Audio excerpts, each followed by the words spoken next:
lumalabas na mas umiibabaw dito na si Nadia ito. Bakit kamo? Balikan natin itong video na ito. Dito, as you can see, naka-red yan. Red yung ilaw nung sasakyan sa likod. That means yung brake light niya is on. Ibig sabihin, naka-step siya sa brake. Ngayon, bigla siyang nag-move. Pero naka-step pa rin siya sa brake. Ibig sabihin, sabay na inapakan yung brake at saka yung gas.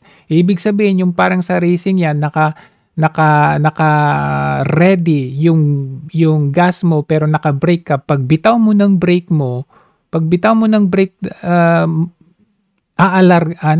lalarga na yung sasakyan mo. So, as you can see, it manifested here.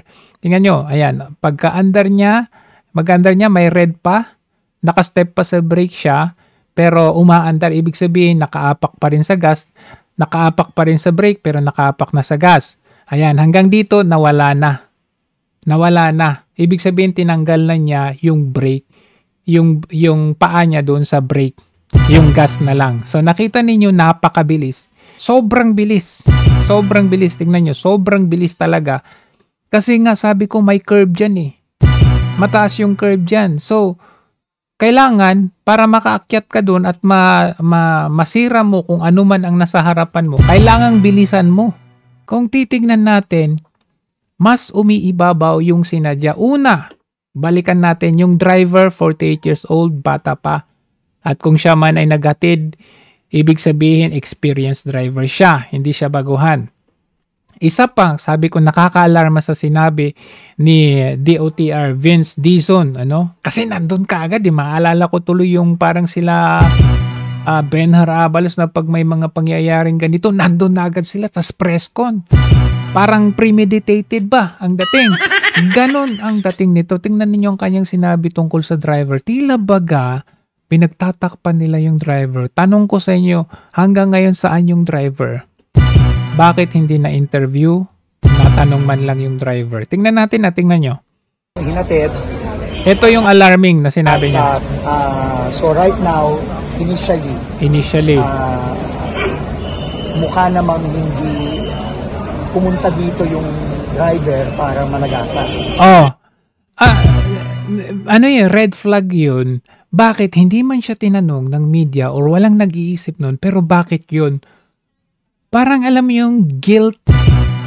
Bakit parang guilty ka ba of something? Bakit sinabi mo yun na hindi siya pumunta dito para managasa? Very red flag yun. Bakit niya sinabi of all things na sabihin mo yun yung sinabi mo? So bakit parang alam mo yung gusto niyang ilayo yung bagay na yun sa isip ng mga tao. Sabi pa nga niya, ni-review daw niya yung CCTV. Review din namin ang CCTV. Kaya ako nagtagal ng konti. Review namin ang lahat ng CCTV. Yung driver ay may hinatid na pasahero. Ni-review yung CCTV. Pero bakit hanggang ngayon, hindi sila naglabas nung CCTV footage from the start na nagbaba or even before nagbaba or yung time na dumating talaga. Kasi yung pinakita sa atin na video, parang cut eh. Gusto natin makita yung full.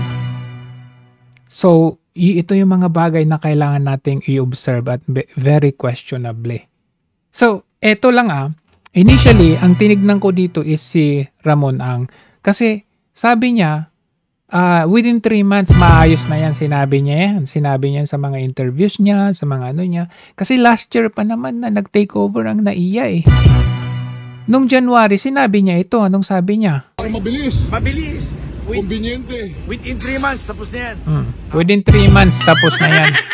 Sinabi niya yan eh. So basically, ang nakapagtataka, kung titignan ninyo after nung pangyayaring ito, ang lumalabas pag titignan ninyo, yung previous administration. Makikita ninyo, ayan, panahon pala ni Digong, ayan, 8 million project nung panahon ni Digong. Ganon ang lumalabas. So, ngayon, lumalabas sa akin, mas nananaig sa akin ngayon, tila baga si Nadia na gawin ito Kasi asan na yung parang yung alitagtag case na naman, nasaan yung driver, biglang nawala. May nahuli sila, bulto-bulto, present nila sana yun sa SONA, pero nabisto sila, maraming question, nawala. From, ilang, 2 tons, biglang 1.9, tapos biglang 1.4 na lang. So nawala, na-booking sila doon. So ito na naman, nasaan yung driver? Instead na ang gagawin nila ngayon is imbestigahan yung driver. Iba na. Tingnan ninyo. MIA, SMC, probing. Iimbestigahan daw nila yung bollards. Nang iimbestigahan nila yung previous administration instead na yung driver mismo. Ano ba? Tingnan natin. Balikan yung CCTV. Pero ang lumalabas, ayan, dito pa lang, sa mainstream media, dismayado si Transportation Sec Vince Dizon sa palpak at hindi matibay na bollards o harang sa Ninoy Aquino.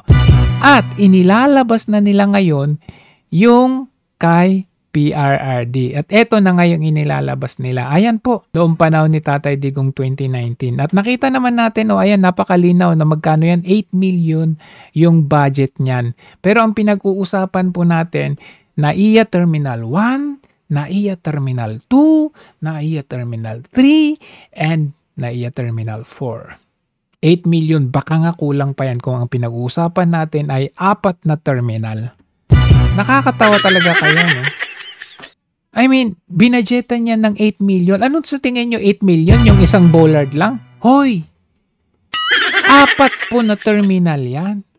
At ngayon, kung sinabi ni Marcos Jr. na palpak ang NAIA before, ganito ganyan, ang daming mga bla bla bla, kaya kailangan nating ibigay kay SMC, kay Ramon Ang.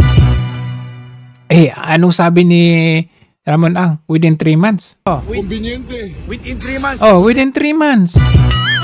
Dapat kung talaga magaling pala itong administrasyon na to ngayon, dapat pinalitan nila itong bowlers na ito. Kung hindi man nakapag-isip sila ng mas maganda. So, halatado na ang tukoy nila dito ay ang Duterte para masira ang Duterte. Very timely just in a few days na ay election na. Election na abroad.